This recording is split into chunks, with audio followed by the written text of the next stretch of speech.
Hi, and welcome to my channel. My name is Bryndís, and today I'm doing my weekly reading update. This week, so today is Sunday, November 9th, and I finished one book this week, and I'm in the middle of two books, so yeah. The book I finished is The Book of Guilt by Chedgley. This book was interesting. Yeah. So I was like, I didn't know how to rate this book at first because, I mean, it's fantastic, but it's also deeply disturbing. And like, how, yeah, I'm confused how people can come up with these ideas. Like, it was because this was so, the horror of what was happening in this world is like extreme, but it's so like understated or like subtle. So I mean, I think that this is somewhat of a thriller slash sci-fi slash. Yeah, I know, Emma. I'm telling them that this book was just like so confusing to me. Here we have. Hey, you haven't seen Emma for a while, have you? You know, say hi to the people on the booktube. Oh, yo, she's doing well. She's an old lady, getting her medications and her blood work done every month, costing me millions. But you know, you're worth it, right? Yeah. And anyway, so that's Emma. She's not reading anything, but she does enjoy snuggles with me on the couch or in bed when I am reading. Excuse me. Anyway, Book of Guilt. Yeah, it's... So first of all, it's fantastic. I decided to give it 5 stars. I was thinking maybe to give it 4 stars, but I ended up giving it 5 stars because it's been like 3 days since I finished it and I cannot stop thinking about it. And I think that this is a book that I'm gonna continuously be thinking about because the way, oh my God, this book is so good. Like, you have to read this book. It is just, it's from the point of view of 2 children. So they're 2 13-year-olds, Vincent and then Nancy. So Vincent is one of triplets. So there's Vincent, Lawrence, and William. And they grow up in this boys' home with mother night, mother morning, and mother afternoon as their caretakers. And it takes place in the early 80s, I think, late 70s, early 80s. And then, you know, things are changing because, you know, things are changing. I don't want to say anymore, just, you know. But, and so they are growing up in this boys' home, the three triplets, and we are following Vincent. And then there is Nancy, who's also 13, who is growing up with her parents. But in a very weird family, let's just say. And then things like slowly unravel, and slowly you realize the absolute horror of this world and what is happening and how people are acting and behaving and what is being done. And I think that this is actually a really good book to read. I don't know when it was published, if is it a new release, or I haven't, probably should have checked, but it's a really good book, I think, to read today because it is definitely about othering. Like, people that are different are like dehumanized. And that's a really strong message in this book. But yeah, I cannot say that I necessarily enjoyed this book because it was so disturbing. But it's so well done. It's such a good quality work of literature. Emma, can you please allow me to make my video? Yeah. It's so funny because it's like when I start to talk, it's also when I'm like, sometimes I'm working from home and I'm in a meeting or I'm teaching through Zoom. So I'm talking, then she starts to talk as well because she's been sleeping. Okay, I think she's going back to sleep now. Okay, she's making herself comfortable there. Because then she also starts, she's very social. Anyway, yeah, so that book of Guilt. So this was an audiobook, and then now the other audiobook that I started reading on Thursday is the second book in the Richard Osman series of the Thursday Murder Club. So this is The Man Who Died Twice. And I'm about like I said, it's an I think I'm in the ending of the second part. So I'm more than halfway through.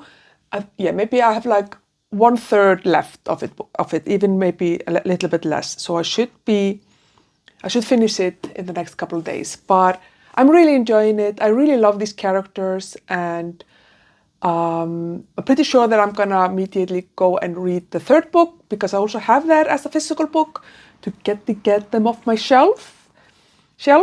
So I have the second and the third book in the series. I think the fifth book was just published, and I think that this is a book that I would like to own, like physical copies.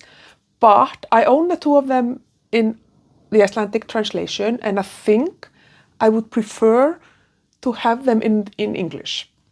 So I have, I'm starting a little collection of mystery, like cozy mysteries, really. This is definitely a cozy mystery. And I have here 2 books in the Marlowe Murder Club, the book 2 and 3. And I did order book 1, but it hasn't arrived and it was lost and very annoying. But anyway, so I have and I would like to keep collecting that series, the Marlowe Murder Club. I really enjoy that. But I'm also really enjoying Thursday Murder Club. I think as you get closer to the characters, you get to know them more, you spend more time with them, you really start to really love them. So, but this is a really good book and I'm enjoying it. I'm not really going to say anything about it too much because it's, it's a thriller. It's not a thriller. It's a cozy mystery. And, you don't want to spoil the mystery part, but I'm sure the Thursday Murder Club. It's a very famous, obviously, hugely successful series. So, The Man That Died Twice, I will tell you more about it maybe next week. And then the physical book that I'm currently reading is Mary Barton by Elizabeth Gaskell. And this is a slow read. This is gonna be a very slow read for me. So, this is very. I didn't quite know what to expect when I started reading this book. I haven't heard nearly as much about Mary Barton as I have about North and South, Wives and Daughters, Cranford, and some of her other work. And I have heard very few people talk about Mary Barton. So I think it's definitely maybe one of her less popular or less successful books. And I can see why. So I am about less than 100 pages in. It's about almost 400 pages. So I'm like, 1/4? And obviously it's brilliant. It's Elizabeth Gaskell. The writing is brilliant. But it's quite different from her other books. I've read North and South. North and South, I think, is tied at the top 3 books of ever that I've read. Or at least in classics, but probably, in the classics, because obviously, Lord of the Rings, nothing can beat that. So in the classic section of literature that I like, because I read a lot of classics, my top 3 is Persuasion by Jane Austen, Jane Eyre by Charlotte Bronte, and North and South by Elizabeth Gaskell. It depends on my mood, which one is number one, whatever. But North and South, I think, is just a masterpiece of a book. It is so good. And there are a lot of the similar elements I think here. It takes place, I think, in Manchester, so it's in like a city, the urban setting. It's the mill owners and then the factory workers or mill workers. But this is very much, at least the first part that I've been in, very much in the world of the mill workers, the factory workers, the working poor, who are extremely poor.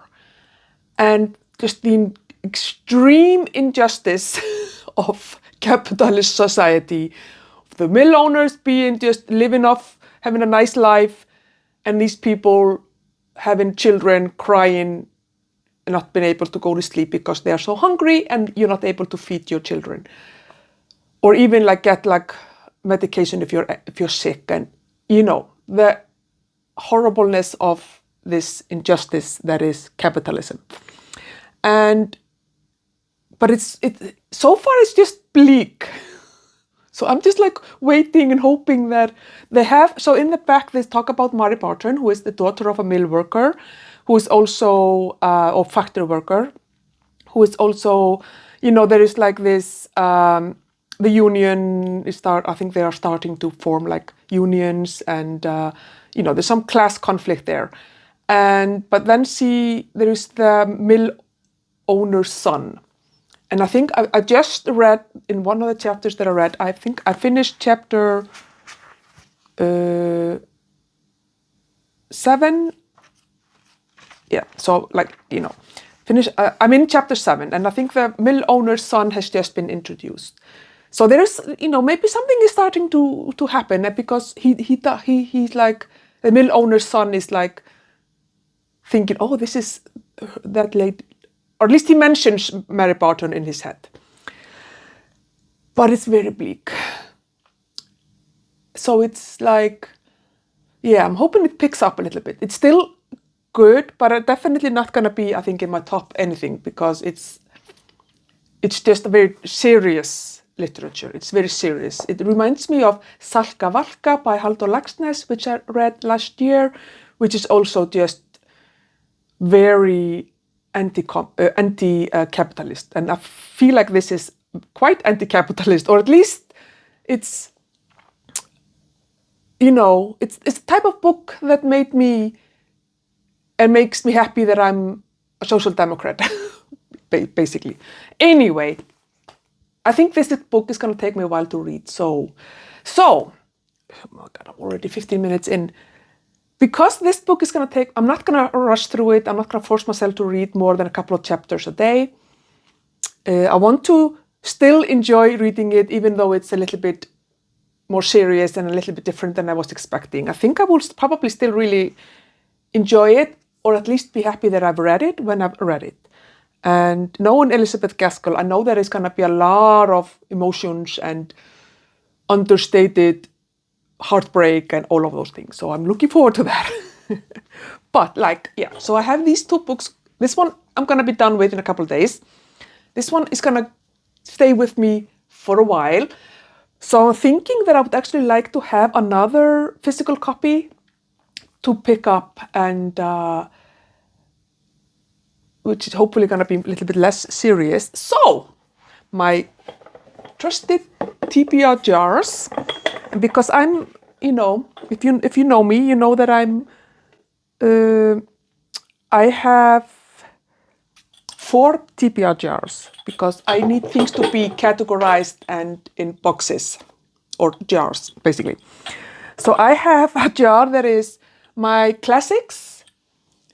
So these are all my physical TBR. These are all books that I own a physical copy of. The books that I want to have read 50 of those by the end of, or until the 5th of November next year, in that Read What You Own challenge. These books are both on that list. So when they are done, I'm going to have 61 book left. Book of Guild was not on my TBR. And of the 63 books, that I originally had. I want to read at least 50 of them and get the silver tier of the challenge. And so when I will be done with these, means I have 61 books left of my TBR, 48 books left to read from that challenge. And I have them categorized in my classics. And these are classics that I don't have an audiobook for. I do have a subscription for an audiobook app that I pay a subscription for every month, which gives me unlimited time to listen to. I could listen to an audiobook on that app 24/7 all year round. And I pay a hefty price for that, but it's very much worth it for me. So I don't have like credits or like, it's different than Audible. Anyway. And then I have classics here that I do have as audiobooks and physical books. I have my non-classics, which is everything that is like contemporary, sci-fi, fantasy, Stephen King, different books like that. And I have my non-classics and the ones that I have as audiobooks, and my non-classics that I do not have, that are not in my audiobook app. So what I want now is I would like a non-classic that I have as a physical book. And then I would like a classic as an audiobook. So I'm gonna pick 2 books from my TBR jars to add to my list, because I need an audiobook. I hope this is not too confusing, but I want an audiobook to pick up after The Man That Died Twice, and I want it to be a classics. I would like to listen to a classic book. I find them all very comforting and calming, and with less than 3 weeks until my PhD defense, that's what I need. And so I will veto if it's gonna be like horrible book, like book that's gonna kill my heart. Okay. My classics audiobook. What is it? Oh no, Camilla. I need to veto this. Camilla is by Frances Burney, but I want to read it in February. So, February is Regency February or Regebruary or something. I don't know what it's called. I should have probably not put, because there are going to be also maybe other books that I want to read for certain events, but okay, never mind. Camilla is for February. Let me see.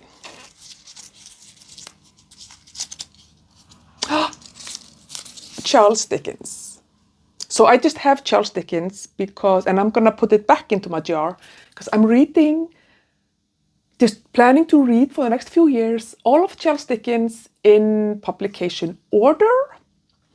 I have read so far The Pickwick Papers, Oliver Twist,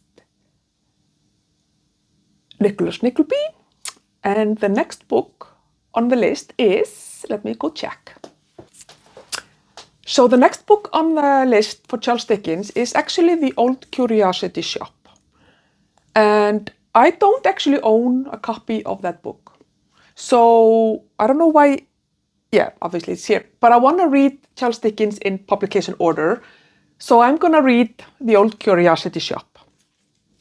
I think that's going to be, yeah, I really, even if it's not on my TBR shelves, that's fine. Like, I don't want because I don't want to not be able to read what I want. I think that's why I didn't go for to finish all of my unread books, because I want to still have room for, Charles Dickens and other books that I just want to read. So, The Old Curiosity Shop it is. So I'm happy about that. I'm putting Charles Dickens back into here because I do have some books, physical copies of books of Charles Dickens that I have not read. So they will be the next books. So now I'm gonna choose one of these are my physical TBR of books, like contemporary books, sci-fi, fantasy, and I also have some Stephen King, and yeah, books. I have books all everywhere, but okay. Hopefully, I don't know what I'm hoping for, but we'll see. Okay. Never Let Me Go. Ooh, I think this is gonna be interesting. Is this Kazuo Ishiguro? Yeah, I think I can read this. As children, Kathy, Ruth, and Tommy were students at Halesham, an exclusive boarding school secluded in the English countryside. So a place of mercurial cliques and mysterious rules, and teachers were constantly reminding their charges of how special they were. Now, years later, Kathy is a young woman. Ruth and Tommy have re-entered her life, and for the first time she's beginning to look back at their shared past and understand just what it is that makes them so special, and how that gift will shape the rest of their time together. A devastating novel. Okay. I mean, I'm sure, Kazuo Ishiguro is obviously, he's the author of Remains of the Day. I'm pretty sure he's a fantastic author, obviously. Yeah. I don't know if this is going to be like a cozy, comfy read, but devastating, it said. So, but that's what I'm going to be doing. So I'm going to continue on with Mary Barton, read a couple of chapters a day just to kind of get through it slowly. And maybe as I get more into it and the story between Mary Barton and this mill owner's son becomes something, maybe it will grab me more and I will just like love it. But when I don't feel like reading this, but I want to read something physically, I will read this. So I have no idea if I will finish either of these. I will not finish this one by next week. We'll see how I'll go with this one. I will tell you though that I'm going to be brutal with DNFing. If I'm not enjoying a book, I'm not going to read it. I'm just going to DNF it and throw it away. Or not throw it away, but, put it into the free library or something. But, okay. And then, of course, I'm almost done with The Man That Died Twice. And then we have The Old Curiosity Shop. I think I'm pretty set for the next week or two, to be honest. So, that is what I'm reading. Please let me know what you're reading. Have you read any of these books? All the things? Let me know in the comments below and we can have a chat.